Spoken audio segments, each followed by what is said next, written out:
Hi, this is David with David's Tutorials. In my previous video and vlog posting, I shared with you my memories of my mom and what she told me about growing up in the 1930s and a little bit beyond that. But it's not just my memories I want to share with you. I'd like to share with you memories from my daughter. So I've got here for you right now a clip of me talking with my daughter about her memories of my mom, her Grammy. Enjoy. And I'm sitting here with my precious daughter, Shelley. Aww. And I wanted her to talk about what she remembers about Grammy, my mother, her grandmother. So. Especially when I was young, right? Yes, especially when you were young. Tell us what you remember about Grammy. Well, one of my earliest, strongest memories of Grammy was one time when I must have been about 5 years old, and we went to Disney World as a family. And as we were leaving Disney World, it started just a big old Florida thunderstorm, and it was one I was not used to, and I started to get really scared, and it was pouring rain, and we were waiting to take the ferry boat across to leave, because you have to take either a ferry boat or a monorail to exit out of the Disney theme park.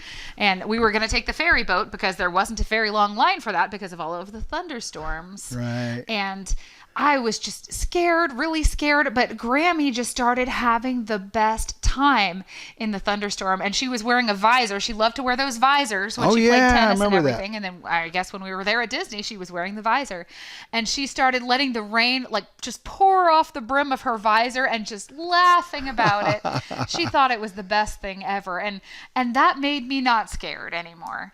And I bet that was neat. And I have another similar memory. When I was 7, I went and I visited her for a week, all by myself. All by yourself? How did you get there? Well, I flew on a plane. You guys put me on a plane all by myself at age 7. Hey. It was a direct flight. I don't think I had a layover. Went from Gulfport to Daytona Beach. Mm-hmm. And she picked me up. They let her in. That was, long time ago before 9/11. And so she was able to come right up to the gate. So when I came off the plane, she was right there. And neat. We just had a whole bunch of fun activities planned for that week. And one time there was a storm, and she was living in a condo in New Smyrna Beach. Right. And I don't know what floor she was Captain's quarters? on. No, it was after that. Oh, okay. I don't remember what floor she was, but it wasn't the first floor. It was at least the 3rd floor, if not higher. Okay. And she had a little balcony.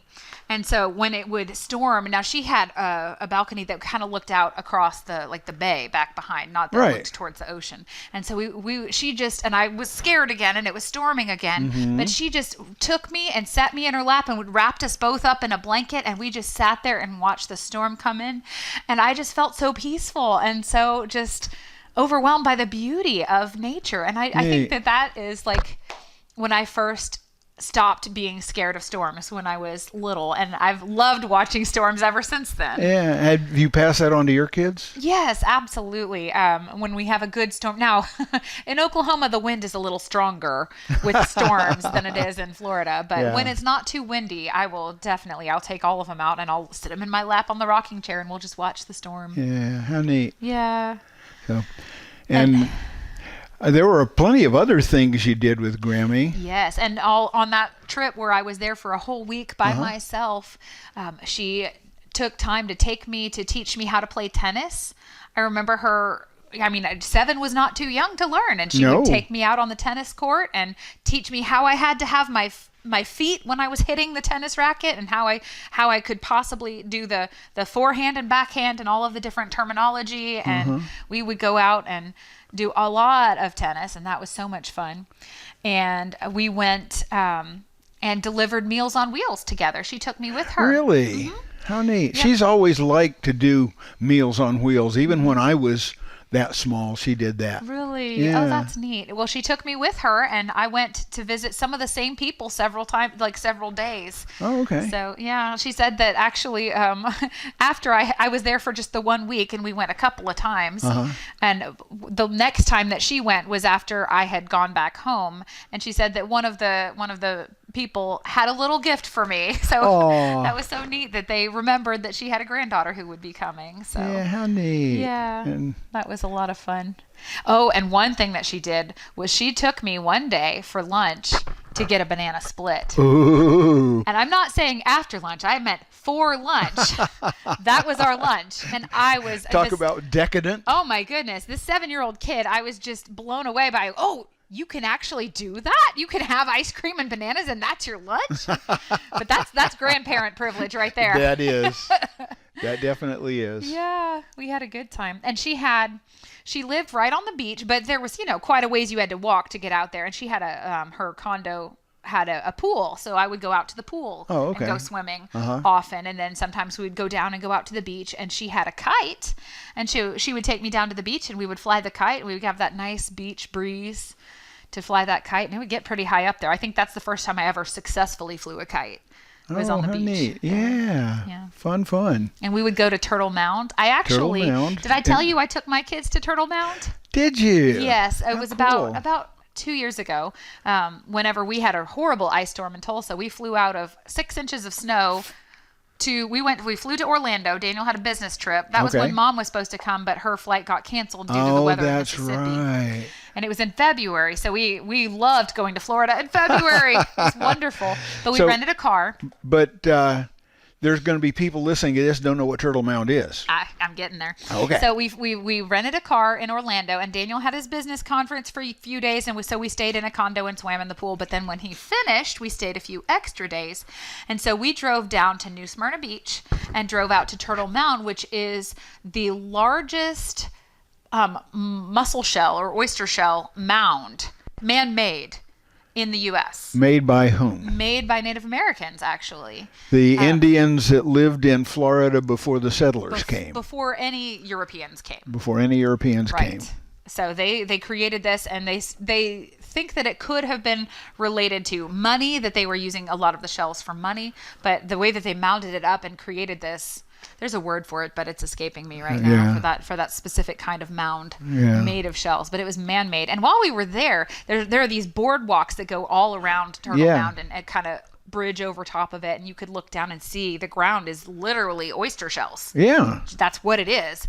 And there are all these big orange trees with the oranges growing on them, and all kinds of neat things. And we went out all the way to the pier that goes out into the water, and we saw a pod of dolphins swimming. Oh, how neat. And that was neat. And that was the first time the girls had ever seen dolphins in the wild. How neat. But it was so fun for me to be able to share that with my kids, because Grammy shared it with me. Yeah, that was really neat. Yep. And I understand she took you shopping and did a lot of other neat, fun things. We did, yeah. We did a lot of fun things. And Grammy, my mom always loved to interact with kids between about age 3 and 10. Mm-hmm. That was her sweet spot, her soft spot. And her area of gifting, too, I would say. I think so, too. And you were with her when she would see another kid and she would haul out her rocks. Oh, yes. Oh, yes. She had such a magnificent rock collection. And did you help build those cabinets? With the lights? Douglas did. Okay. Maybe you just helped move them one time, and that's what I'm thinking Twice now. Twice, okay. But they were lit, front lit or back lit, I don't know. But they were lighted cabinets with glass fronts that she kept all of her rocks and minerals in. And she was so meticulous about labeling everything. Absolutely.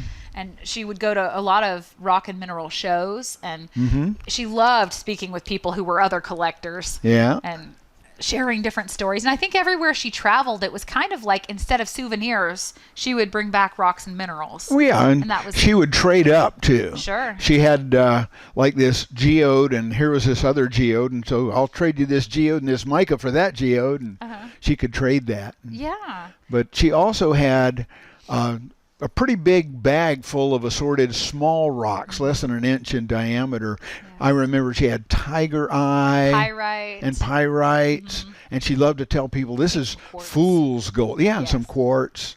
But she would love to get the kids 8 or 10 years old, and she would give them 1 or 2 rocks, and she said, I just want to give them these rocks because in case they get interested, they will have something to do and not get out there and get on drugs. And that's what she would do, just give them something to be interested in. Yeah, and to learn about. Yeah. Yeah. But from my mom, Grammy, your grandmother, I learned an awful lot about learning to love learning. You know, there's so much out there to learn. Right.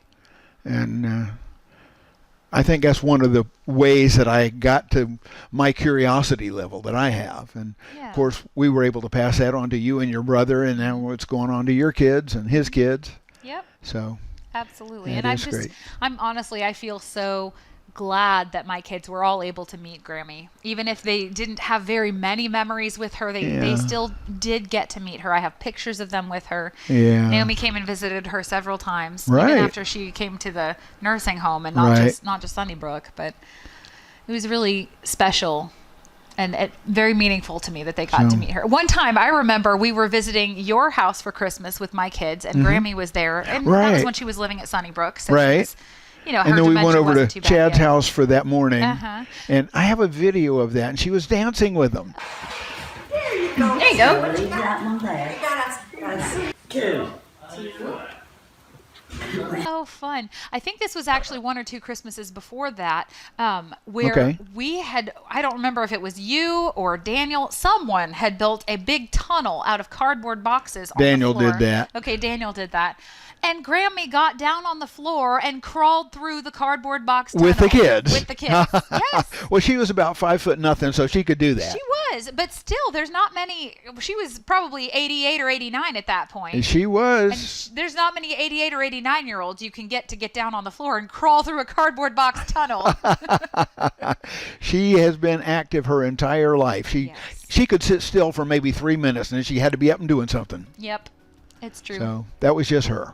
Yep. So, well, thank you for that, and I'm going to cobble this together with some other memories, and we'll put it up in a video, and we'll have it for posterity and for anybody else that wants to watch it. Absolutely. So, that's great. Thank you so much. Absolutely. You're welcome.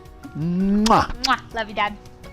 And so there you have it. That was my daughter Shelly and her memories of her Grammy. I hope you enjoyed this. This is just a video trip down memory lane and me recording it for my family. And of course, people out there in YouTube land, you're definitely welcome to come along on this journey with us and recount these fond memories.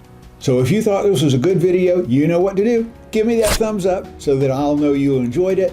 And also leave me a comment in the comment section below. Share it with other people. And if you're already a subscriber, thank you so much. I appreciate every single one of you. And if you're not, go ahead right now, click the subscribe button and the bell icon, and YouTube will let you know when I post another great video right here on David's Tutorials and Vlog channel. Take care, everybody. Bye-bye.